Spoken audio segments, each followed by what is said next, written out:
സൂറത്തുൽ അറാഫിൽ വസ്ത്രധാരണത്തെ സംബന്ധിച്ച് പറയുന്ന ഒരു ഭാഗമാണ് ഞാൻ ഓതിയത്. യാ ബനി ആദം, ആദമിൻ്റെ മക്കളെ അഥവാ മനുഷ്യവർഗമേ, ഖദ് അൻസൽനാ അലൈക്കും ലിബാസൻ, നാം നിങ്ങൾക്ക് വസ്ത്രം ഇറക്കി തന്നിരിക്കുന്നു. യുവാരി സൗആത്തിക്കും, അത് നിങ്ങളുടെ നാണം മറക്കുകയും വരീഷൻ, നിങ്ങൾക്ക് അലങ്കാരമായി സൗന്ദര്യമായി നിൽക്കുകയും ചെയ്യുന്നു. വലിബാസു തഖ്വ ദാലിക ഖൈർ, സൂക്ഷ്മതയുടെ വസ്ത്രം അതാണ് ഏറ്റവും ഉത്തമമായിട്ടുള്ളത്. ദാലിക മിൻ ആയാത്തില്ലാഹി ലഅല്ലഹും യദ്ദക്കറൂൻ, കാര്യങ്ങൾ ആഴത്തിൽ ചിന്തിക്കുന്നവരാണെങ്കിൽ ഇതൊക്കെ അള്ളാഹുവിൻ്റെ ദൃഷ്ടാന്തങ്ങളിൽപ്പെട്ടതാണ്. ഇവിടെ വിശുദ്ധ ഖുർആൻ വസ്ത്രം എന്തിനു വേണ്ടിയാണ് എന്ന് ഉണർത്തുകയാണ്. തൊട്ടുശേഷം പറയുന്നത് മനുഷ്യനാദ്യമായി വസ്ത്രമഴിപ്പിച്ചത്, അല്ലെങ്കിൽ മനുഷ്യൻ തൻ്റെ കാണാൻ പാടില്ലാത്ത ലൈംഗിക ഭാഗങ്ങൾ പുറത്തു കാണുന്ന ഒരവസ്ഥയുണ്ടാക്കിയിരിക്കുന്നത് പിശാചാണ്. യാ ബനി ആദം ലാ യഫ്തിനന്നകും ശൈത്താനു കമാ അഖ്റജ അബവൈക്കും മിനൽ ജന്ന, നിങ്ങളുടെ മാതാപിതാക്കളെ സ്വർഗത്തിൽ നിന്ന് പുറത്താക്കിയതുപോലെ പിശാച് നിങ്ങളെയും ഫിത്നയിൽ അകപ്പെടുത്താതിരിക്കട്ടെ. യൻസിഉ അൻഹുമാ ലിബാസഹുമാ ലിയുരിയഹുമാ സൗആത്തിഹിമ, അവരുടെ വസ്ത്രത്തെ ആ പിശാച് നീക്കിക്കളയുകയാണ് ചെയ്തത്. അങ്ങനെ അവരുടെ ഗുഹ്യഭാഗങ്ങൾ പ്രത്യക്ഷമാകുന്ന അവസ്ഥയുണ്ടായി എന്ന് വിശുദ്ധ ഖുർആൻ പറയുന്നുണ്ട്. അപ്പം അതുകൊണ്ട് വസ്ത്രത്തിൻ്റെ ഏറ്റവും പ്രധാനപ്പെട്ട ഉദ്ദേശം നമ്മുടെ മറച്ചു വെക്കേണ്ട ഭാഗങ്ങളൊക്കെ മറച്ചു വെക്കുക എന്നതാണ്. അതിനാണ് ഒന്നാമതായി നാം വസ്ത്രം ധരിക്കുന്നത്. അതോടൊപ്പം അത് ഏത് വസ്തു എങ്ങനെയും നമുക്ക് വസ്ത്രം ധരിക്കാം, മറക്കേണ്ട ഭാഗം മറച്ചാൽ മതിയല്ലോ എന്നൊരവസ്ഥയില്ല. വരീഷൻ, അത് നിങ്ങൾക്കൊരു സൗന്ദര്യവുമാണ്, ഒരലങ്കാരവുമാണ്. അപ്പോൾ സുന്ദരമായി വസ്ത്രം ധരിക്കുക, മറയേണ്ട ഭാഗങ്ങളൊക്കെ മറക്കുക, അതാണ് മനുഷ്യൻ്റെ ധർമ്മം, വസ്ത്രത്തെക്കൊണ്ടുള്ള ധർമ്മം എന്ന് വിശുദ്ധ ഖുർആൻ നമ്മെ ഉണർത്തുന്നുണ്ട്. അത് ആണിനെ സംബന്ധിച്ചിടത്തോളവും അങ്ങനെ തന്നെയാണ്, പെണ്ണിനെ സംബന്ധിച്ചിടത്തോളവും അങ്ങനെ തന്നെയാണ്. സ്ത്രീകളാണെങ്കിലും പുരുഷന്മാരാണെങ്കിലും ഒക്കെ അവർ മറക്കേണ്ട ഭാഗങ്ങളൊക്കെ പൂർണ്ണമായി മറക്കേണ്ടതുണ്ട്. അതുപോലെ അവർക്ക് വസ്ത്രം അവർക്കൊരു സൗന്ദര്യമാണ്, അതല്ലെങ്കിൽ അതൊരു അലങ്കാരവുമാണ്. വിശുദ്ധ ഖുർആനോട് ഉപയോഗിച്ച പദം രീഷൻ എന്നാണ്. രീഷൻ എന്ന് പറഞ്ഞാൽ തൂവൽ എന്നാണ് അർത്ഥം. പക്ഷികൾക്ക് തൂവൽ എന്തുമാത്രം സൗന്ദര്യം പക്ഷികൾക്ക് നൽകുന്നുവോ അതുപോലെ വസ്ത്രം മനുഷ്യന് സൗന്ദര്യം നൽകുന്ന ഒന്നുകൂടിയാണ് എന്ന് ഖുർആൻ ഉണർത്തുന്നത്. അതുകൊണ്ട് വസ്ത്രം ധരിച്ചിട്ട് സൗന്ദര്യം അല്ലെങ്കിൽ തൻ്റെ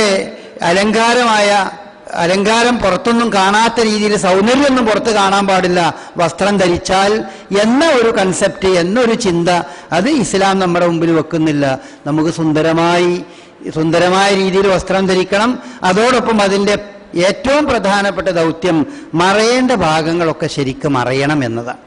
അതിന് ഇസ്ലാം മതത്തിൽ മറയേണ്ട ഭാഗങ്ങൾ മറക്കുക എന്നുള്ളതിനെ സംബന്ധിച്ച് ഇസ്ലാം മതം അതിൻ്റേതായ ചില നിഷ്കർഷകൾ നമുക്ക് നൽകുന്നുണ്ട്. പുരുഷനെ സംബന്ധിച്ചിടത്തോളം വലിയ നിബന്ധനകളൊന്നും ഇസ്ലാം നമ്മുടെ മുമ്പിൽ വെക്കുന്നില്ല. പുരുഷനെ സംബന്ധിച്ചിടത്തോളം വിശുദ്ധ ഖുർആൻ അല്ലെങ്കിൽ റസൂലുള്ളാഹി സ്വല്ലല്ലാഹു അലൈഹി വസല്ലമ വസ്ത്രധാരണയെ സംബന്ധിച്ച് ഒരുപാട് നിബന്ധനകൾ വെക്കുന്നില്ല. ചില പരിധികൾ മാത്രം നിർണയിക്കുക മാത്രമേ ചെയ്യുന്നുള്ളൂ. അതിലൊന്ന്, പുരുഷനെ സംബന്ധിച്ച് അവൻ്റെ വസ്ത്രം, അവൻ മുകളിൽ നിന്ന് ധരിക്കുന്ന വസ്ത്രം, തുണിയാണെങ്കിലും പാൻസ് ആണെങ്കിലും മറ്റേത് വസ്ത്രമാണെങ്കിലും ശരി, അത് നെരിയാണിയുടെ താഴെ പോകാതെ സൂക്ഷിക്കണം. അതാണ് ഒരു നിബന്ധന പുരുഷനെ സംബന്ധിച്ചിടത്തോളം. നേരെ മറിച്ച് അടിയിൽ നിന്ന് ഇങ്ങോട്ടിടുന്ന വസ്ത്രമാണ്, സോക്സ് പോലത്തതാണെങ്കിലോ അതിന് വിരോധമില്ല. നേരെ മറിച്ച് നമ്മൾ ധരിക്കുന്ന മുകളിൽ നിന്ന് അരയിൽ കുത്തിയെടുക്കുന്നതോ അതല്ലെങ്കിൽ ശരീരത്തിലല്ലാത്ത രീതിയിൽ ധരിക്കുന്ന വസ്ത്രങ്ങളോ ആണെങ്കിൽ അത് നെരിയാണിക്ക് താഴെയാകാത്ത രീതിയിൽ നിങ്ങൾ ധരിക്കണം എന്ന് ഒരു നിബന്ധന അതെയാണ്. പിന്നൊന്ന്, വസ്ത്രത്തിന്റെ ധർമ്മം യഥാർത്ഥത്തിൽ മറയേണ്ട ഭാഗമൊക്കെ ശരിക്ക് മറയുക എന്നുള്ളതാണ്. അതുകൊണ്ട് ശരീരത്തിലെ ഗുഹ്യഭാഗങ്ങളും അതുപോലെ മറ്റ് ഭാഗങ്ങളൊക്കെ പുറത്ത് കാണുന്ന രീതിയിലുള്ള ഒരു വസ്ത്രധാരണ രീതിയും ശരിയല്ല. അത് ആണ് പുരുഷനെ സംബന്ധിച്ചിടത്തോളം അതിൽ കൂടുതൽ വലിയ നിബന്ധനകളൊന്നും വെക്കുന്നില്ല. പിന്നെ ആ വിഷയകമായി എല്ലാവർക്കും ജനറലായിട്ട് നൽകുന്ന ഒരു നിർദ്ദേശം ആ വിഷയത്തിൽ, ഏതെങ്കിലും ഒരു മതവിഭാഗം അവരുടെ മതത്തിൻ്റെതായി കണക്കാക്കുന്ന ഒരു വസ്ത്രം അത് നമ്മൾ എടുത്തണിയാൻ പാടില്ല. ഇപ്പോ കന്യാസ്ത്രീകൾ ധരിക്കുന്ന അവരുടെ പ്രത്യേകമായൊരു വസ്ത്രമുണ്ട്. ആ വസ്ത്രം അത് മുസ്ലിങ്ങളായ ആളുകൾ അതേ രീതിയിൽ വസ്ത്രം ധരിക്കുക എന്നുള്ളതില്ല. അത് അവരുടെ മതത്തിന്റെ ഭാഗമാണ്. അത് അവർക്ക് അതേ രീതിയിൽ അത് ആചരിക്കാനുള്ള സ്വാതന്ത്ര്യമുണ്ട്. അതുപോലെ തന്നെ നമ്മളും അതുപോലെ തന്നെ ആകണമെന്നില്ല. അതുപോലെ സിഖുകാർക്ക് അവരുടെ മതത്തിന്റെ ഭാഗമായി പ്രത്യേകമായ ഒരു തരത്തിലുള്ള തലയിക്കെട്ടുകൾ അവർക്കുണ്ട്. ആ തലയിക്കെട്ട് തന്നെ നമ്മൾ ധരിക്കണം. അതുപോലെ തന്നെ നമ്മളും ധരിക്കുക. അതിനെ റസൂലുള്ളാഹി സ്വല്ലല്ലാഹു അലൈഹി വസല്ലമ അത്തരം കാര്യങ്ങൾ ശ്രദ്ധിക്കാൻ വേണ്ടി പറഞ്ഞിട്ടുണ്ട്. ഏതു മതവിഭാഗത്തിനും അവരുടേതായ മതത്തിന്റെ ഛായ നൽകുന്ന മതത്തിന്റെ വസ്ത്രമായി കൊണ്ട് അണിയുന്ന ഏതാണോ അത് ആ മതവിഭാഗത്തിന് തന്നെ വകവെച്ചു കൊടുക്കുകയും അത് നമ്മളെടുത്ത് അണിയുകയും ചെയ്യരുത് എന്ന ഒരു നിർദ്ദേശം അതിലുണ്ട്. അതിൽ കൂടുതലൊന്നും ആ വിഷയത്തിലില്ല. എന്നാൽ സ്ത്രീകളെ സംബന്ധിച്ച് പറയുന്ന വിഷയത്തിൽ അതിൽ കുറച്ചുകൂടി ആ വിഷയത്തിൽ നിബന്ധന വിശുദ്ധ ഇസ്ലാം വെക്കുന്നുണ്ട്. സൂറത്തുൽ നൂറിൽ ആ കാര്യങ്ങൾ വിശദീകരിച്ചിട്ടുണ്ട്, സൂറത്തുൽ അഹ്സാബിലും വിശദീകരിച്ചിട്ടുണ്ട്. അതുമായി ബന്ധപ്പെട്ട ചില കാര്യങ്ങൾ ശ്രദ്ധയിൽപ്പെടുത്താനാണ് ഈ സന്ദർഭത്തിൽ പ്രധാനമായും ഞാൻ ഉദ്ദേശിക്കുന്നത്. സൂറത്തുൽ നൂറിൽ പറയുന്ന കാര്യം സാധാരണ വഖുല്ലിൽ മുഅ്മിനീന യഗുല്ലൂ മിൻ അബ്സാരിഹിം വയഹ്ഫളൂ ഫുറൂജഹും ദാലിക അസ്കാ ലഹും ഇന്നല്ലാഹ ഖബീറും ബിമാ യസ്നഊൻ. മുഅ്മിനുകളോട് നിങ്ങൾ പറയണം, പ്രവാചകരെ നിങ്ങൾ വിശ്വാസികളോട് പറയണം, അൻ യഗുല്ലൂ മിൻ അബ്സാരിഹിം, അവരുടെ കണ്ണ് അവർ താഴ്ത്തട്ടെ, വയഹ്ഫളൂ ഫുറൂജഹും, അവരുടെ ഗുഹ്യഭാഗങ്ങൾ അവർ മറച്ചു വെക്കുകയും ചെയ്യട്ടെ. ദാലിക അസ്കാ ലഹും, അതാണ് അവരെ സംബന്ധിച്ചിടത്തോളം അവർക്ക് വിശുദ്ധമായ കാര്യം. അതാണ് വിശുദ്ധമായ വശം. ഇന്നല്ലാഹ ഖബീറും ബിമാ യസ്നഊൻ, അള്ളാഹു നിങ്ങൾ പ്രവർത്തിക്കുന്നതിനെ പറ്റി സൂക്ഷ്മമായി അറിയുന്നവനാണ്. അതുപോലെ തന്നെ സ്ത്രീകൾക്കും വഖുല്ലിൽ മുഅ്മിനാത്തി, അതുപോലെ സ്ത്രീകളോടും പ്രവാചകരെ നിങ്ങൾ പറഞ്ഞു കൊടുക്കുക, മുഅ്മിനത്തുകളായ സ്ത്രീകളോടും പറഞ്ഞു കൊടുക്കുക, യഗ്ളുന മിൻ അബ്സാരിഹിന്ന, അവരുടെ കണ്ണുകൾ അവരും താഴ്ത്തട്ടെ, വയഹ്ഫളുന ഫുറൂജഹുന്ന, അവരുടെ ഗുഹ്യഭാഗങ്ങൾ അവരും സൂക്ഷിക്കുകയും ചെയ്യട്ടെ. ഇത് ആണാണെങ്കിലും പെണ്ണാണെങ്കിലും ശ്രദ്ധിക്കേണ്ട കാര്യമായിക്കൊണ്ട് വിശുദ്ധ ഖുർആൻ പറഞ്ഞു. പരസ്പരം ആണാണെങ്കിലും പെണ്ണാണെങ്കിലും ഒരു കണ്ണ് നോക്കുക എന്ന് പറയുന്നതിന് അതിൻ്റെ സാധാരണയിൽ കവിഞ്ഞ ഒരു രീതി ഉണ്ടാകാൻ പാടില്ല എന്നാണ്. ഒരു സ്ത്രീ പുരുഷനെ നോക്കുകയാണെങ്കിലും ശരി, പുരുഷൻ സ്ത്രീയെ നോക്കുകയാണെങ്കിലും ശരി, അതിന് ഒരു സാധാരണ രീതിയിൽ ഉള്ള നോട്ടവും കാര്യങ്ങളൊക്കെ അനുവദിക്കപ്പെട്ടതാണ്. റസൂലുള്ളാഹി സ്വല്ലല്ലാഹു അലൈഹി വസല്ലമ അലി ബിൻ അബി ത്വാലിബ് റളിയല്ലാഹു അൻഹുവിനോട് പറയുകയുണ്ടായി, യാ അലി ലക നദറത്തുൽ ഊല, ഒന്നാമത്തെ നോട്ടം അത് എനിക്ക് അനുവദിക്കപ്പെട്ട കാര്യമാണ്. വലാ തുത്ബീൻ നദറത്തൻ നദറ, നോട്ടത്തിന് പിന്നാലെ വീണ്ടും നീ നോക്കിക്കൊണ്ടിരിക്കുന്നത്. അപ്പൊ രണ്ടാമത്തെ നോട്ടം എന്ന് പറയുന്നത് ഒരു പ്രത്യേകമായ ആസ്വദിച്ചുകൊണ്ടുള്ള നോട്ടം, ആസ്വാദനത്തിലൂടെയുള്ള ഒരു നോട്ടം. സ്ത്രീയുടെ സൗന്ദര്യമാണെങ്കിലും പുരുഷന്റെ സൗന്ദര്യമാണെങ്കിലും അത് പരസ്പരം ആസ്വദിച്ചുകൊണ്ടുള്ള ഒരു നോട്ടം, അത് നിങ്ങൾ ആ രീതിയിൽ നിങ്ങൾ നോക്കരുത്. അത്തരം ഒരു ആസ്വാദനയിലേക്ക് എത്തുന്നിടത്ത് നിങ്ങൾ നിങ്ങളുടെ കണ്ണ് താഴ്ത്തണം എന്നാണ് ഇവിടെ റസൂലുള്ളാഹി സ്വല്ലല്ലാഹു അലൈഹി വസല്ലം പറഞ്ഞത്. അതിപ്പോ 14 സെക്കൻഡ് നോക്കി നിന്നാൽ അത് ആസ്വാദനത്തിലേക്ക് എത്തുമോ എന്ന് നമുക്കറിയില്ല. നമ്മളുടെ നാട്ടിൽ ഒരു പ്രത്യേക സാഹചര്യത്തിൽ ഒരു ഉദ്യോഗസ്ഥൻ നിർണയിക്കുകയുണ്ടായി, ഒരു പെണ്ണിനെ ഒരു പുരുഷൻ 14 സെക്കൻഡിലധികം നോക്കി നിന്നാൽ അത് ചോദ്യം ചെയ്യപ്പെടുന്നു. Maximum 14 second. അതിലെന്തെങ്കിലും യുക്തി ഉണ്ടോ എന്നുള്ള കാര്യം നമുക്കറിയില്ല. ഇസ്ലാമികമായി ഒരു നോട്ടം ആളെ മനസ്സിലാകാനും അറിയാനും ദുരുദ്ദേശമില്ലാതെയൊക്കെ നോക്കുകയും സംസാരിക്കുകയും അതിനൊന്നും വിരോധമല്ല. പക്ഷെ അതിൻ്റെ അപ്പുറത്തേക്ക് ദുരുദ്ദേശത്തോടു കൂടിയോ ആസ്വദിച്ചുകൊണ്ടോ പരസ്പരമുള്ള നോട്ടം അത് സ്ത്രീ പുരുഷന്മാർ അങ്ങോട്ടും ഇങ്ങോട്ടും ശ്രദ്ധിക്കേണ്ടതാണ് എന്ന് വിശുദ്ധ ഖുർആൻ ഇവിടെ ഉണർത്തുന്നുണ്ട്. പിന്നെ ഇതിന് പുറമെ സ്ത്രീകൾക്ക് പ്രത്യേകമായി ഒരു നിഷ്കർഷ കൂടി ഖുർആൻ പറയുന്നത് ഇതാണ്: വലാ യുബ്ദീന സീനത്തഹുന്ന ഇല്ലാ മാ ലഹറ മിൻഹ. അവരുടെ സൗന്ദര്യത്തിൽ നിന്ന് പ്രത്യക്ഷമായതല്ലാതെ അവര് പുറത്ത് പ്രകടിപ്പിക്കരുത്, കാണിക്കരുത്. സൗന്ദര്യത്തിൽ പ്രത്യക്ഷമായതല്ലാതെ പുറത്ത് അവർ കാണിക്കരുത്. അത് ആർക്കൊക്കെ കാണാം? അത് കാണാവുന്ന ആളുകളെ സംബന്ധിച്ച് അതിൽ പറയുന്നുണ്ട്. അവനാൻ ഭർത്താക്കന്മാര്, മാതാപിതാക്കള്, സഹോദരന്മാര്, അവനൻ്റെ രക്തബന്ധുക്കള്, അവരുടെ മുമ്പിൽ കാണാവുന്ന രീതിയും. എന്നാൽ അന്യപുരുഷന്റെ മുമ്പിൽ സ്ത്രീകൾ വരുമ്പോൾ അവരുടെ സൗന്ദര്യത്തിൽ നിന്ന് ലഹറ പ്രത്യക്ഷമായത് അതൊഴികെ വേറെ ഏതും കാണാൻ പാടില്ല. ഈ പ്രത്യക്ഷമായത് എന്ന് പറഞ്ഞാൽ എന്താണ്? അത് റസൂലുള്ളാഹി സ്വല്ലല്ലാഹു അലൈഹി വസല്ലമയുടെ അനുചരന്മാർ നമുക്കത് വിശദീകരിച്ചു തന്നിട്ടുണ്ട്. അത് മുഖവും മുൻകൈയുമാണ് എന്ന് വിശദീകരിച്ചു തന്ന ചില ഹദീസുകൾ നമുക്ക് കാണാൻ കഴിയും. ഇനി അതൊന്നും ഇല്ലെങ്കിലും നമ്മൾക്ക് മനസ്സിലാക്കാവുന്ന സംഗതിയാണ്, ഒരാളുടെ സൗന്ദര്യത്തിൽ ഏറ്റവും ലാഹിറായിട്ടുള്ളത്, ഏറ്റവും പ്രകടമായിട്ടുള്ളത് അത് അവൻ്റെ മുഖമാണ്. ഒരാൾ സുന്ദരനാണോ അല്ലെങ്കിൽ ഒരാൾ പെണ്ണ് സുന്ദരിയാണോ എന്ന് നോക്കല് അവരുടെ മുഖം നോക്കിയിട്ടാണ്. ഒരാളുടെ ആണിൻ്റെതാണെങ്കിലും പെണ്ണിൻ്റെതാണെങ്കിലും അവരുടെ സൗന്ദര്യത്തിൻ്റെ മാനദണ്ഡമായി സാധാരണ നിലക്ക് കണക്കാക്കപ്പെടുന്നത് മുഖം നോക്കിയിട്ടാണ്. അതുകൊണ്ട് വിശുദ്ധ ഖുർആൻ ഇവിടെ പറഞ്ഞത് അങ്ങനെ പ്രത്യക്ഷമായ സൗന്ദര്യത്തിന്റെ ഭാഗം അത് കാണുന്നതിന് വിരോധമല്ല, അത് മറക്കണമെന്നില്ല, അഥവാ മുഖം മറക്കണമെന്നില്ല. അതാണ് റസൂലുള്ളാഹി സ്വല്ലല്ലാഹു അലൈഹി വസല്ലമയുടെയും അതുപോലെ തന്നെ അനുചരന്മാരുടെയും ഒക്കെ ജീവിതത്തിലൂടെ നമ്മൾ കണ്ണോടിച്ചു നോക്കിയാൽ വിശുദ്ധ ഖുർആൻ ഈ പറഞ്ഞ കാര്യത്തെ നമുക്ക് വിശദീകരിക്കുന്ന രീതിയിൽ നമുക്ക് ഒരുപാട് കാര്യങ്ങൾ കാണാൻ പറ്റും. മുഖവും മുൻകൈയും ഒഴികെ ബാക്കി ഭാഗങ്ങൾ മറയണം. അപ്പൊ മുഖവും മുൻകൈയും ഒഴികെ ബാക്കി ഭാഗങ്ങൾ മറയുമ്പോൾ ശ്രദ്ധിക്കേണ്ട വിഷയം എന്താണ്? അത് നേരത്തെ പറഞ്ഞ കാര്യമാണ്. അവരുടെ സൗന്ദര്യമോ അല്ലെങ്കിൽ അവരുടെ മറ്റേതെങ്കിലും മറച്ചു വെക്കേണ്ട ഭാഗമോ പുറത്ത് കാണുന്ന രീതിയിൽ വസ്ത്രം ധരിക്കുന്നത് ശരിയല്ല. ഇപ്പൊ നമ്മുടെ ഇടയിലൊക്കെ കാണപ്പെടുന്ന, സ്ത്രീകൾക്കിടയിൽ കാണപ്പെടുന്ന ചില വസ്ത്രങ്ങൾ, ലെഗീസ് പോലെ വസ്ത്രങ്ങൾ, അത് വസ്ത്രത്തിന് വസ്ത്രം തന്നെയാണ്.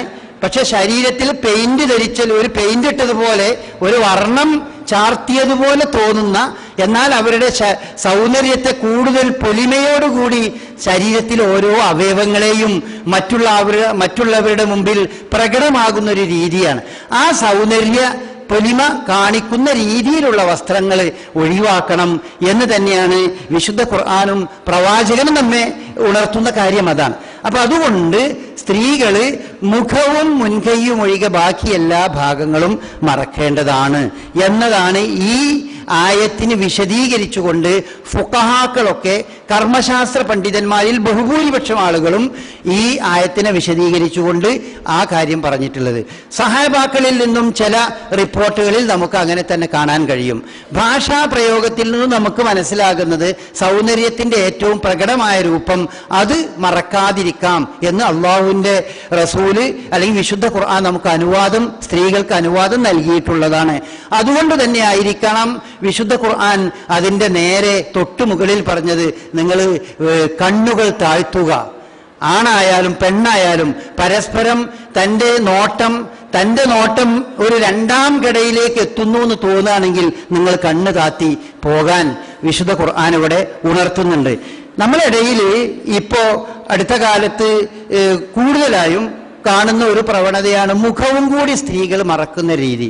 അതിന് ഇസ്ലാമികമായി എന്താണ് അതിൻ്റെ കാഴ്ചപ്പാട്? ഒരു വിരോധമില്ല.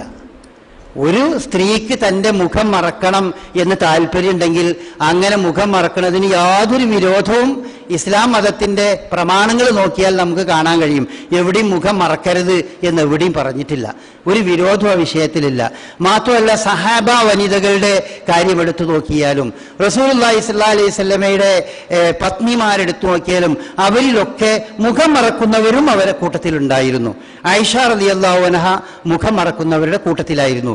നബി സല്ലല്ലാഹു അലൈഹി വസല്ലമയുടെ ഭാര്യമാരിൽ പലരും മുഖം മറക്കുന്നവരുടെ കൂട്ടത്തിലായിരുന്നു എന്നാണ് ഹദീസുകളിൽ നിന്ന് നമ്മൾ മനസ്സിലാക്കാൻ കഴിയുന്നത്. പിന്നെ മാത്രമല്ല, റസൂലുള്ളാഹി സ്വല്ലല്ലാഹു അലൈഹി വസല്ലമയുടെ ഭാര്യമാർക്ക് മറ്റുള്ള സ്ത്രീകളിൽ നിന്ന് വ്യത്യസ്തമായ ചില നിയമങ്ങൾ തന്നെ ഇസ്ലാം മതം അവരെ സംബന്ധിച്ച് പറയുന്നുണ്ട്. അത് സൂറത്തുൽ അഹ്സാബിൽ അല്ലാഹു സുബ്ഹാനഹു വ തആല ആ കാര്യം പറയുന്നുണ്ട്. യാ നിസാ അൻ-നബി ലസ്തുന്ന കഅഹദിൻ മിനൻ നിസാ എന്നിട്ട് പറഞ്ഞുകൊണ്ടാണ് ആ നിയമങ്ങൾ പറയുന്നത്. പ്രവാചകന്റെ പത്നിമാരെ, നിങ്ങൾ മറ്റുള്ളവരെ പോലെയല്ല, നിങ്ങൾ കൂടുതൽ ശ്രദ്ധിക്കേണ്ടതുണ്ട്. നിങ്ങളുടെ ഭാഗത്തുനിന്ന് വല്ല തെറ്റും അല്ലെങ്കിൽ വ്യഭിചാരം പോലത്തെ പ്രവർത്തനങ്ങൾ നിങ്ങളുടെ ഭാഗത്തുനിന്നുണ്ടായാൽ അത് നിങ്ങൾക്ക് കൂടുതൽ ശിക്ഷക്കർഹമായിരിക്കും. യാ നിസാ നബി, പ്രവാചകന്റെ പത്നിമാരെ, മൻ യഅതി മിൻകുന്ന ബിഫാഹിഷത്തിൻ മുബയ്യിനത്തിൻ, നിങ്ങളിൽ ആരെങ്കിലും വ്യക്തമായ എന്തെങ്കിലും ദുർവൃത്തികൾ നിങ്ങൾ ആരെങ്കിലും ചെയ്താൽ യുളാഫു ലഹൽ അദാബു ലഅഫൈൻ, അവർക്ക് ഡബിൾ ശിക്ഷയുണ്ടാകും, 2 ഇരട്ടി ശിക്ഷയായിരിക്കും അവർക്കുണ്ടാവുക എന്ന് പറഞ്ഞു. തിരിച്ചും പറഞ്ഞു, നിങ്ങൾ കൂടുതൽ സൂക്ഷ്മതയോടുകൂടി ജീവിക്കുകയാണെങ്കിലോ നിങ്ങൾക്ക് ഇരട്ടി പ്രതിഫലം ഉണ്ടാകും. അപ്പോ ആ വിഷയത്തിൽ റസൂലുള്ളാഹി സ്വല്ലല്ലാഹു അലൈഹി വസല്ലമയുടെ പത്നിമാർക്ക് മറ്റുള്ള സ്ത്രീകളിൽ നിന്ന് വ്യത്യസ്തമായ ചില നിയമങ്ങൾ ഉണ്ടായിരുന്നു. അത് പ്രത്യേകമായിക്കൊണ്ട് തന്നെ സൂറത്തുൽ അഹ്സാബിൽ വിശുദ്ധ ഖുർആൻ അത് വ്യക്തമായിക്കൊണ്ട് തന്നെ പറഞ്ഞിട്ടുണ്ട്. അപ്പൊ ആ കൂട്ടത്തിൽ തന്നെ ഇത്ര പോലും പറഞ്ഞിട്ടുണ്ട്, നിങ്ങൾ നബി സല്ലല്ലാഹു അലൈഹി വസല്ലമയുടെ ഭാര്യമാരോട് എന്തെങ്കിലും കാര്യങ്ങൾ ചോദിക്കുകയാണെങ്കിൽ അവരോട് ചോദിക്കുകയാണെങ്കിൽ നേരിട്ട് മുഖാമുഖം നിന്ന് നിങ്ങൾ ചോദിക്കാൻ പാടില്ല. മറിച്ച് അവരോട് നിങ്ങൾ ചോദിക്കുമ്പോൾ നിങ്ങൾ അതൊരു മറക്ക് പിന്നിൽ നിന്ന് ചോദിക്കണം. വൈദാ സഅൽതുമൂഹുന്ന മതാഅൻ ഫസ്അലൂഹുന്ന മിൻ വറാഇൽ ഹിജാബ്, നിങ്ങൾ അവരോട് വല്ലതും ചോദിക്കുകയാണെങ്കിൽ ഫസ്അലൂഹുന്ന മിൻ വറാഇൽ ഹിജാബ്, അത് നിങ്ങളൊരു മറക്ക് പിന്നിൽ നിന്ന് മാറി ചോദിക്കണം. എന്ന് മാത്രമല്ല, വിശുദ്ധ ഖുർആൻ ആ വിഷയത്തിൽ കുറച്ചുകൂടി ഗൗരവമായിക്കൊണ്ട് തന്നെ പറയുകയുണ്ടായി. നിങ്ങൾ പ്രവാചകന്റെ ഭാര്യമാരാണ്, പത്നിമാരാണ്. അതുകൊണ്ട് തന്നെ നിങ്ങൾ സംസാരിക്കുമ്പോൾ വളരെയധികം സൂക്ഷിക്കേണ്ടതുണ്ട്. നിങ്ങൾ സാധാരണ മറ്റുള്ളവരെ പോലെ നിങ്ങൾ സംസാരിക്കരുത്. അങ്ങനെ സംസാരിക്കുകയാണെങ്കിൽ ഈ ഹൃദയത്തിൽ വക്രതയുള്ള ആളുകൾക്ക് നിങ്ങളുടെ സംസാരം കേൾക്കുമ്പോൾ വേണ്ടാത്തത് പലതും തോന്നും. അതുകൊണ്ട് നിങ്ങൾ ഒരിക്കലും ആ രീതിയിലൊരു സംസാരം നിങ്ങളുടെ ഭാഗത്ത് ഉണ്ടാകാൻ പാടില്ല എന്ന് പോലും വിശുദ്ധ ഖുർആൻ ആ വിഷയത്തിൽ സ്ത്രീകളെ, നബി സല്ലല്ലാഹു അലൈഹി വസല്ലമയുടെ ഭാര്യമാരെ പ്രത്യേകം ഉണർത്തുന്നുണ്ട്. അപ്പൊ അവർക്ക് പ്രത്യേകമായ ഒരു കൽപ്പനയും അവരുടെ ഹിജാബിന്റെ വിഷയത്തിലും മറ്റുള്ളവരിൽ നിന്ന് വ്യത്യസ്തമായ നിയമങ്ങൾ വിശുദ്ധ ഖുർആൻ നമുക്ക് പറഞ്ഞു തരുന്നുണ്ട്. അതുകൊണ്ടൊക്കെ തന്നെ അവരും സാധാരണ നിലക്ക് ആയിഷ റളിയല്ലാഹു അൻഹയും അസ്മാ റളിയല്ലാഹു അൻഹ അവരൊക്കെ മുഖം മറക്കുന്ന രീതിയായിരുന്നു. അല്ലാത്ത സഹാബി വനിതകളിൽപ്പെട്ടവരും ഇതുപോലെ അവർ മുഖം മറക്കുന്ന ആളുകൾ ഉണ്ടായിരുന്നു.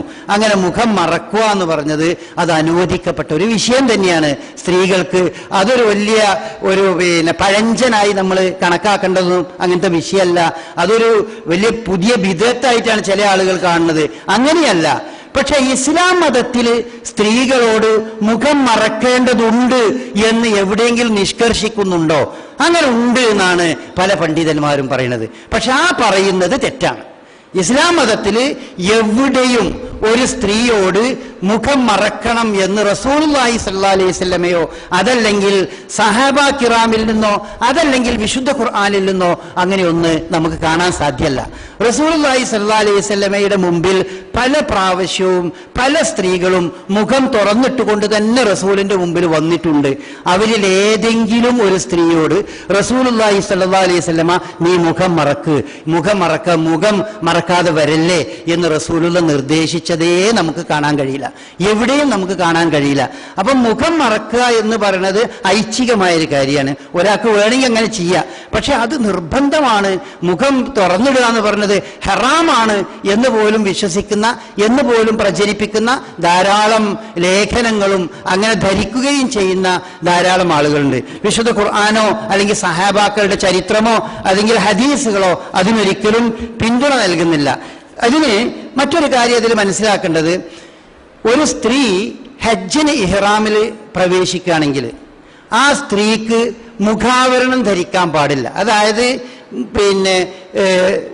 ഹജ്ജിന്റെ ഇഹ്റാമിന്റെ ഒരു പ്രത്യേകത എന്താന്ന് വെച്ചാൽ, പുരുഷന്മാർക്ക് ശരീരത്തിന്റെ ഓരോ ശരീരത്തിലെ അവയവങ്ങൾക്കും പ്രത്യേകമായി തുന്നുന്ന വസ്ത്രങ്ങളൊന്നും തന്നെ അണിയാൻ പാടില്ല. അതുകൊണ്ട് ഷർട്ട് പാടില്ല, ബനിയൻ പാടില്ല, അടിവസ്ത്രം പാടില്ല, സോക്സ് പാടില്ല, തൊപ്പി പാടില്ല, ഇങ്ങനത്തെ യാതൊന്നും പാടില്ല പുരുഷന്മാർക്ക്. സ്ത്രീകൾക്ക് രണ്ട് വസ്ത്രം സ്ത്രീകളും അണിയാൻ പാടില്ല. അതിലൊന്ന് മുഖത്ത് മാത്രം അണിയുന്ന നിഖാബ് എന്നാണ് അതിന് പറയാം. മുഖം മറയാൻ വേണ്ടി മാത്രം ഉപയോഗിക്കുന്ന നിഖാബ് ധരിക്കാൻ പാടില്ല. അതുപോലെ കൈയിന്റെ കയ്യുറയും കൈ മറയാൻ വേണ്ടി ഉപയോഗിക്കുന്ന കയ്യുറയും സ്ത്രീകൾ ധരിക്കാൻ പാടില്ല. അത് റസൂലുള്ളാഹി സ്വല്ലല്ലാഹി അലൈഹി വസല്ലം പ്രത്യേകമായി നിർദ്ദേശിച്ച കാര്യമാണ്. സ്ത്രീകൾ ഇഹ്റാമിൽ പ്രവേശിക്കുമ്പോൾ അവർ നിഖാബ് ധരിക്കരുത്, അതുപോലെ കയ്യുറയും അവർ ധരിക്കാൻ പാടില്ല എന്ന് റസൂലുള്ളാഹി സ്വല്ലല്ലാഹി അലൈഹി വസല്ലം നമ്മൾക്ക് പറഞ്ഞു തന്നിട്ടുണ്ട്.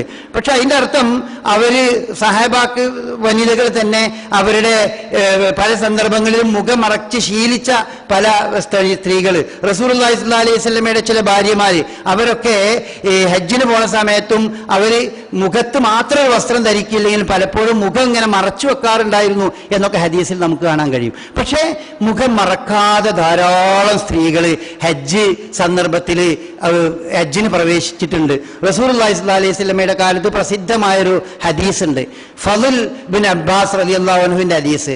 റസൂലുള്ളാഹി സ്വല്ലല്ലാഹി അലൈഹി വസല്ലമയുടെ കുതിരയുടെ അല്ലെങ്കിൽ കഴുതയുടെ പിന്നിൽ യാത്ര ചെയ്യാണ് ഫളുൽ ബിൻ അബ്ബാസ് റളിയല്ലാഹു അൻഹു. അപ്പോൾ ഒരു സ്ത്രീ വന്ന് ഒരു സംശയം ചോദിച്ചു.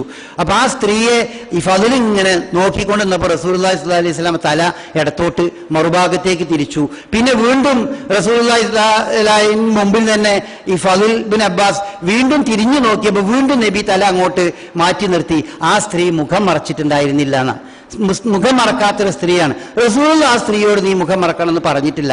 അപ്പൊ അതൊരു ഹറാമായ ഒരു കാര്യമായിരുന്നെങ്കിൽ മുഖം തുറന്നിടുക എന്നത്, അങ്ങനെയാണ് പല ആളുകളും ഇപ്പോൾ പറയുന്നത്, മുഖം തുറന്നിടുക എന്ന് പറയുന്നത് ഹറാമാണ്. അങ്ങനെ ഹറാമായ ഒരു സംഗതി ഒരിക്കലും ഇസ്ലാമിലെ ഒരു ആരാധനാ കർമ്മത്തിന്റെ സന്ദർഭത്തിലും ഹലാലാവില്ല. അത് നമുക്കതിനൊരു ഉദാഹരണം പോലും കാണാൻ കഴിയില്ല. അതായത് സ്വതവേ ഹറാമായ ഒരു കാര്യം ഏതെങ്കിലും ഒരു ഇബാദത്തിന്റെ സന്ദർഭത്തിൽ ഹലാലായി മാറുക, അങ്ങനെ ഒരു പരിപാടി ഇസ്ലാം മതത്തിലില്ല. മുഖം തുറന്നിടുക എന്നുള്ളത് ഹറാമായിരുന്നെങ്കിൽ ഒരിക്കലും ഹജ്ജിന്റെ സന്ദർഭത്തിൽ മുഖം തുറന്നിടാൻ അള്ളാഹുവിന്റെ റസൂല് നിർദ്ദേശിക്കുമായിരുന്നില്ല, അല്ലെങ്കിൽ മുഖം തുറന്നിടുന്നതിന് അനുവദിക്കുമായിരുന്നില്ല. പിന്നെ എന്തുണ്ടാകും? ഹലാലായ പല കാര്യങ്ങളും, അനുവദിക്കപ്പെട്ട പല കാര്യങ്ങളും ഹജ്ജിന്റെ സന്ദർഭത്തിൽ അത് ചെയ്യരുത് എന്ന് നിർദ്ദേശിക്കും. അതാണ് ഇഹ്റാം. ഹജ്ജിന്റെ സന്ദർഭത്തിൽ നമുക്ക് ഏത് വസ്ത്രവും ധരിക്കാം, പക്ഷേ ഇഹ്റാമിൽ പ്രവേശിച്ചാൽ ചില വസ്ത്രങ്ങൾ ധരിക്കാൻ പാടില്ല. അതൊക്കെ ഹലാലാണ്. അതുപോലെ നമസ്കാരത്തിൽ ചില സംഗതികൾ നമുക്ക് ചെയ്യാൻ പാടില്ല. തിന്നുക, കുടിക്കുക, അതുപോലെ ചിരിക്കുക, അതുപോലെ നടക്കുക, ഇതൊക്കെ ഹലാലായ കാര്യങ്ങളാണ്. പക്ഷേ ആ ഹലാലായ കാര്യങ്ങൾ നമസ്കാരത്തിൽ തക്ബീറത്തുൽ ഇഹ്റാം കെട്ടിയാൽ പിന്നെ അത് ചെയ്യാൻ പാടില്ല. അതാണ് അതിന്റെ നിയമം. അതല്ലാതെ സ്വതവേ ഹറാമായ ഏതെങ്കിലും ഒരു കാര്യം, ഉദാഹരണം മുഖം തുറന്നിടുക എന്നുള്ളത് ഹറാമായിരുന്നെങ്കിൽ അത് ഹജ്ജ് നിങ്ങൾ ചെയ്തോളി എന്ന ഒരു രീതിയേ അല്ല. ഹറാമായ ഒരു കാര്യം അനുവദനീയമാകുന്ന സന്ദർഭം നിർബന്ധിതാവസ്ഥയിൽ മാത്രമാണ് ഹറാമായ ഒരു കാര്യം അനുവദനീയമുള്ളൂ. അതുകൊണ്ട് തന്നെ ഒരിക്കലും മുഖം തുറന്നിടുക എന്നുള്ളത് ഹറാമാണ് എന്ന് പല ആളുകളും പറയുന്നത് പോലെ അത് തെറ്റായൊരു കാര്യമാണ്. ഒരിക്കലും ഹറാമല്ല. ഇസ്ലാം മതം ഒരു പെണ്ണിനോടും നിർബന്ധമായി മുഖം മറക്കണമെന്ന് പറയുന്ന ഒരു പ്രമാണവും വിശുദ്ധ ഖുർആനിലുമില്ല, സഹീഹായ ഹദീസിലും അങ്ങനെ ഒരു പ്രമാണം നമുക്ക് കാണാൻ സാധ്യമല്ല. മാത്രമല്ല അതിനെതിരായി ധാരാളം പ്രമാണങ്ങൾ നമുക്ക് കാണാൻ കഴിയും. റസൂലുള്ളാഹി സ്വല്ലല്ലാഹി അലൈഹി വസല്ലമ ഒരു പെരുന്നാൾ ദിവസം പെരുന്നാൾ ദിവസം സ്ത്രീകളുടെ ഭാഗത്തു നിന്ന് പ്രസംഗിക്കാൻ വേണ്ടി ചെന്നു, അവരോട് ധർമ്മം ചെയ്യാൻ വേണ്ടി പറഞ്ഞപ്പോൾ ആ ഭാഗത്തു നിന്ന് ഒരു പെണ്ണ് എഴുന്നേറ്റ് നിന്ന് ചില സംശയങ്ങൾ ചോദിച്ചു. ആ പെണ്ണിനെ പറ്റി ഹദീസ് ഉദ്ധരിക്കുന്ന വ്യക്തി പറയുന്നത് മുഖത്ത് ഒരു പ്രത്യേക അടയാളമുണ്ടായിരുന്ന ഒരു പെണ്ണ് എന്നാണ്. മുഖത്തൊരു പ്രത്യേക അടയാളമുണ്ടായിരുന്ന ഒരു പെണ്ണ് നബിയോട് എഴുന്നേറ്റ് ഇങ്ങനെ ഒന്ന് ചോദിച്ചു എന്നാണ്. അത് അങ്ങനെയാണ് ഹദീസുകൾ പറയുന്നത്. പിന്നെ നബി സല്ലല്ലാഹു അലൈഹി വസല്ലമയുടെ മകൾ ഫാത്തിമ റളിയല്ലാഹു അൻഹ മുഖം മറക്കുന്ന ഒരു സ്ത്രീ ആയിരുന്നില്ല എന്നാണ് ചരിത്രത്തിൽ നിന്ന് നമുക്ക് മനസ്സിലാക്കാൻ കഴിയുന്നത്. ഒരു ഹദീസിൽ നമുക്ക് കാണാൻ കഴിയും. ആ ഹദീസിൽ പറയുന്നത് ഒരു സഹാബി ആ സഹാബി പറയാണ്, ഈ ഹിജാബിന്റെ ഒക്കെ ആയത്ത് ഇറങ്ങിയതിന് ശേഷം തന്നെയാണ് ആ സഹാബി പറയാണ്, ഞാൻ ഒരിക്കൽ നബി സല്ലല്ലാഹു അലൈഹി വസല്ലമയുടെ അരികിൽ ചെന്നപ്പോൾ അവിടെ റസൂലുള്ളാഹി സ്വല്ലല്ലാഹു അലൈഹി വസല്ലമയുടെ മകൾ ഫാത്തിമ റസൂലിന്റെ അരികിൽ ഉണ്ടായിരുന്നു. റസൂലിന്റെ അരികിൽ ഫാത്തിമ ഉണ്ട്. അപ്പോൾ അവരുടെ മുഖമാകെ വിളർത്തിരിക്കുന്നു. ആകെ വിളർത്തി ചോരല്ലാത്തൊരു മുഖത്തോടു കൂടി വന്നു. റസൂലുള്ള ഫാത്തിമയുടെ ഉമ്മ വെച്ചു. എന്നിട്ട് ഫാത്തിമയുടെ തലയിൽ കൈവച്ചുകൊണ്ട് റസൂലുള്ളാഹി സ്വല്ലല്ലാഹു അലൈഹി വസല്ലം പ്രാർത്ഥിച്ചു. അങ്ങനെ അവരവിടുന്ന് പോയി. പിന്നെ മറ്റൊരവസരത്തിൽ ഞാൻ ഫാത്തിമ റളിയല്ലാഹു അൻഹയെ ഞാൻ മറ്റൊരവസരത്തിൽ പുറത്തു വെച്ച് കാണുകയുണ്ടായി. അപ്പോൾ അവരുടെ മുഖമൊക്കെ വളരെ തുടുത്തു നിൽക്കുന്ന, വളരെ ചോരത്തിളപ്പുള്ള ഒരു മുഖമായി ഞാൻ കണ്ടു. അപ്പൊ ഞാൻ ചോദിച്ചു, എന്താ ഫാത്തിമ ഈ വ്യത്യാസം? അപ്പൊ ഫാത്തിമ റളിയല്ലാഹു അൻഹ പറഞ്ഞു, അന്ന് റസൂൽ പ്രാർത്ഥിച്ച ആ പ്രാർത്ഥന കൊണ്ടായിരിക്കും എനിക്ക് ഇപ്പോൾ നല്ല സുഖമാണ് എന്നുള്ള അർത്ഥത്തിൽ അത് റസൂലിന്റെ പ്രാർത്ഥനയുടെ ഫലമാണ് എന്ന് പറയുന്നത്. അപ്പൊ മുഖം മറക്കുന്നെങ്കിൽ എങ്ങനെയാണ് പറയാൻ പറ്റുക മുഖത്ത് ചോരല്ലാതെ വളർത്ത മുഖമായിരുന്നു എന്ന്, അല്ലെങ്കിൽ നല്ല ചോരത്തുടിപ്പുള്ള മുഖമായിരുന്നു എന്നൊക്കെ പറയുന്നത് എങ്ങനെയാണ്? അപ്പോ മുഖം മറക്കാൻ റസൂലുള്ളാഹി സ്വല്ലല്ലാഹു അലൈഹി വസല്ലമ നിർബന്ധിച്ചിട്ടുണ്ട് അല്ലെങ്കിൽ കൽപ്പിച്ചിട്ടുണ്ട് എന്ന് പറയുന്നത്, സ്ത്രീകളോട് കൽപ്പിച്ചിട്ടുണ്ട് എന്ന് പറയുന്നത് തികച്ചും തെറ്റായ ഒരു സംഗതിയാണ്. അങ്ങനെ റസൂലുള്ളാഹി സ്വല്ലല്ലാഹു അലൈഹി വസല്ലമ കൽപ്പിച്ചിട്ടില്ല. ഇസ്ലാം മതത്തിൽ അങ്ങനെ ഒരു നിയമവുമില്ല. ഒരു വിശുദ്ധ ഖുർആനിന്റെ ആയത്തിലും മുഖം മറക്കാൻ നിർദ്ദേശിച്ചുകൊണ്ടില്ല. പിന്നെ പല ആയത്തുകളെയും വ്യാഖ്യാനിച്ചുകൊണ്ട് അത് അങ്ങനെയാണെങ്കിൽ ഇങ്ങനെ ആവൂലേ എന്നൊക്കെയാണ്. എന്താണ് അതിൽ പെടുന്നതാണെന്ത്? പിന്നെ സൗന്ദര്യം മറക്കണം എന്ന് പറഞ്ഞിട്ടില്ലേ? ഇല്ലാമ ലഹറ എന്ന് പറഞ്ഞാൽ പ്രത്യക്ഷമായത് എന്നല്ല, നമ്മളൊക്കെ മറച്ചിട്ടും കാണുന്നത് വസ്ത്രം എന്നൊക്കെയാണ് അതുകൊണ്ട് ഉദ്ദേശം എന്നൊക്കെ പറഞ്ഞ് ഇതിനെ ന്യായീകരിക്കുന്ന ആളുകൾ പല രീതിയിലും ഈ കാര്യങ്ങൾ പറഞ്ഞിട്ടുണ്ട്. ഈ വിഷയകമായി എഴുതപ്പെട്ട ഒരു നല്ല പ്രസിദ്ധമായൊരു ഗ്രന്ഥമാണ് ഷെയ്ഖ് നാസറുദ്ദീൻ അൽബാനിയുടെ ഹിജാബുൽ മർഅൽ മുസ്ലിമാൻ. അതിൽ അദ്ദേഹം ഏകദേശം ഒരു 60-ലധികം തെളിവുകള് സ്ത്രീകള് മുഖവും മുൻകൈയും മറക്കണമെന്ന് ഇസ്ലാം നിർബന്ധിക്കുന്നില്ല എന്നുള്ളതിനെ സംബന്ധിച്ച് അദ്ദേഹം നൽകിയിട്ടുണ്ട്. 10-60 തെളിവുകൾ കൊടുത്തിട്ടുണ്ട്. അതിൽ കൃത്യമായി പറഞ്ഞിട്ടുണ്ട് സ്ത്രീകൾ മുഖവും മുൻകൈയും മറക്കണം എന്ന് ഇസ്ലാം നിർദ്ദേശിച്ചിട്ടില്ല, കൽപ്പിച്ചിട്ടില്ല. പിന്നെ ഒരാൾക്ക് സ്വമേധ അങ്ങനെ ചെയ്യണമെന്നുണ്ടെങ്കിൽ ഒരു വിരോധമില്ല. അത് വേണമെങ്കിൽ അവരുടെ നീയത്തിനനുസരിച്ചിട്ട് ചിലപ്പോൾ നല്ലതായിരിക്കും. അങ്ങനെ ഇവിടെ ചില സ്ത്രീകളൊക്കെ മുഖം മറക്കണം ഭർത്താക്കന്മാർ പറഞ്ഞിട്ടാണ്. ഭർത്താക്കന്മാർക്ക് അങ്ങനെ പറയാൻ എന്താ അവകാശമുള്ളത്? ഭർത്താക്കന്മാർക്ക് അങ്ങനെ അള്ളാഹും റസൂലും നിർബന്ധമായി പറയാത്തൊരു സംഗതി ഒരു പുരുഷൻ അല്ലെങ്കിൽ ഒരു ഭർത്താവ് ഭാര്യയെ നിർബന്ധിക്കണതിൽ എന്താ അർത്ഥമുള്ളത്?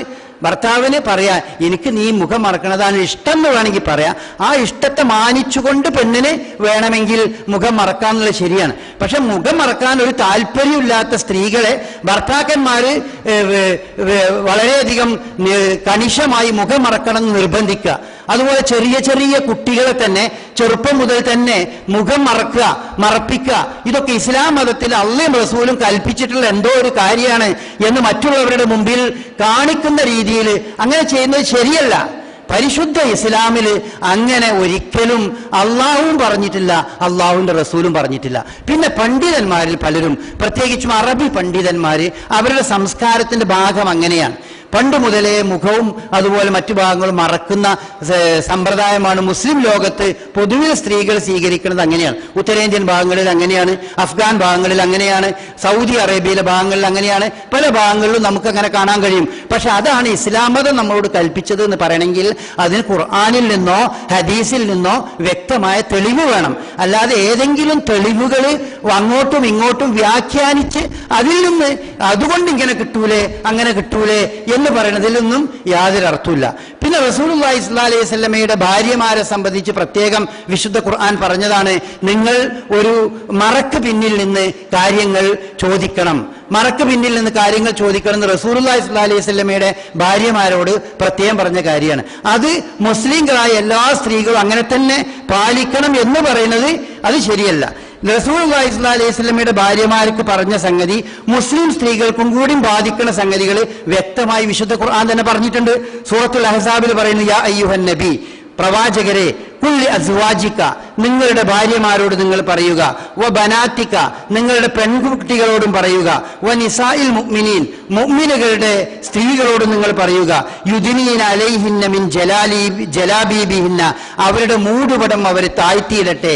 അവർ ശരീരത്തിൽ പുറത്തിറങ്ങുമ്പോൾ പ്രത്യേകമായി ശരീരം മുഴുവൻ, ശരീരത്തിന്റെ നിമ്നോന്നതകൾ ഉയർന്നും പൊന്തിയൊക്കെ നിൽക്കുന്ന ഭാഗങ്ങളൊക്കെ കാണാത്ത രീതിയിൽ ഒന്നാകെ ധരിക്കുന്ന വസ്ത്രത്തിനാണ് യഥാർത്ഥത്തിൽ ഈ ജിൽബാബ് എന്ന് പറയാം. നമ്മൾ ഇക്കാലത്ത് വേണമെങ്കിൽ പർദ്ദ എന്ന് പറയാം, അല്ലെങ്കിൽ ആ രീതിയിലുള്ള വസ്ത്രം. ആ പർദ്ദ തന്നെ നമ്മൾ വളരെ ഫിറ്റാക്കി ഇങ്ങനെ ശരീരത്തിന്റെ അവയവത്തിനനുസരിച്ച് അടിച്ചാലോ അതൊരു ജിൽബാബും അല്ല, അതിന് ജിൽബാബ് എന്ന് പറയില്ല. പല പർദ്ദകളും ധരിച്ചു പോകുന്ന സ്ത്രീകളെ കാണുമ്പോൾ നമുക്ക് പലപ്പോഴും തോന്നിപ്പോകും, ഇത് സാധാരണ മറ്റ് വസ്ത്രം ധരിക്കുന്നതിനേക്കാൾ ആഭാസമാണല്ലോ എന്ന് തോന്നുന്ന രീതിയിലുണ്ട്.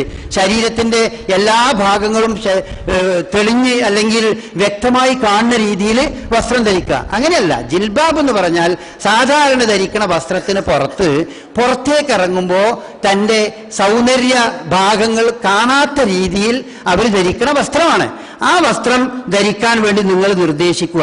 ദാലിക അദ്നാ അൻ യുഅറഫന എന്നതിന് കാരണം പറഞ്ഞു, അവരെ പറ്റി അവരെ ആരാണ് എന്ന് മനസ്സിലാക്കാൻ അതാണ് ഒന്ന് നല്ലത്. ഫലാ യുഅ്ദൈന, അവർക്ക് വേറെ ആൾക്കാരുടെ ഉപദ്രവം കുറയും. അത് വേറെ ആൾക്കാരുടെ ഉപദ്രവം കുറയും. ഇത് ഒരു തെളിയിക്കപ്പെട്ട യാഥാർത്ഥ്യമാണ്. പലപ്പോഴും നമ്മുടെ സമൂഹത്തിൽ കാണുന്ന പല ഈ പറഞ്ഞ രീതിയിലുള്ള സ്ത്രീകൾക്കെതിരെയുള്ള കയ്യേറ്റങ്ങൾക്കും അല്ലെങ്കിൽ ബലാത്സംഗങ്ങൾക്കും മറ്റു പല പീഡനങ്ങൾക്കൊക്കെ കാരണം ഒന്ന് പ്രധാനമായും അത് ചെയ്യുന്ന ആളുടെ ദുഷ്ട മനസ്ഥിതി തന്നെ. അത് ഒന്നാം നമ്പർ അതിന് തന്നെ കൊടുക്കണം. എന്നാൽ അതിൽ കുറച്ചൊക്കെ ഈ സ്ത്രീകളുടെ വസ്ത്രധാരണ രീതി അതിലൊരു പ്രധാനമായ പങ്ക് വഹിക്കുന്നുണ്ട്. കുറച്ചൊക്കെ ആ വസ്ത്രധാരണ രീതിയും പങ്കുവഹിക്കുന്നുണ്ട് എന്നുള്ളത് പല കോടതികളും എടുത്തു പറഞ്ഞ കാര്യങ്ങളാണ്, പല ബുദ്ധിജീവികളും എടുത്തു പറഞ്ഞ കാര്യങ്ങളാണ്, പല എഴുത്തുകാരും പ്രത്യേകം സൂചിപ്പിച്ച കാര്യങ്ങളാണ്. അപ്പോ വസ്ത്രധാരണം എന്ന് പറയുന്നത് ആ സ്ത്രീ ഉപദ്രവിക്കാതിരിക്കാൻ പലപ്പോഴും അവർ മറക്കേണ്ട ഭാഗമൊക്കെ ശരിക്കും മറച്ചാൽ അത് അതിന് ഉപകാരപ്പെടും എന്നും വിശുദ്ധ ഖുർആൻ പറയുന്നുണ്ട്. അതാണ് എല്ലാ സ്ത്രീകളും പാലിക്കാൻ വേണ്ടി വിശുദ്ധ ഖുർആൻ പ്രത്യേകമായി എടുത്തു പറഞ്ഞിട്ടുള്ളത്. അല്ലാതെ മുഖം മറക്കണം എല്ലാ സ്ത്രീകളും എന്ന് പറയുന്ന ഒരു ആയത്തോ ഒരു ഹദീസോ വ്യക്തമായി നമുക്ക് കാണാൻ കഴിയില്ല. സഹിഹായ ഹദീസുകൾ ആ വിഷയത്തിൽ നമുക്ക് കാണാൻ കഴിയില്ല. അതുകൊണ്ട് പല ആളുകളും ധാരാളമായി സംശയം ചോദിക്കുന്ന ഒരു വിഷയം ആയതുകൊണ്ട് ആ വിഷയം ശ്രദ്ധയിൽപ്പെടുത്തി എന്നുള്ളൂ. കാര്യങ്ങൾ പഠിക്കുക, മനസ്സിലാക്കുക.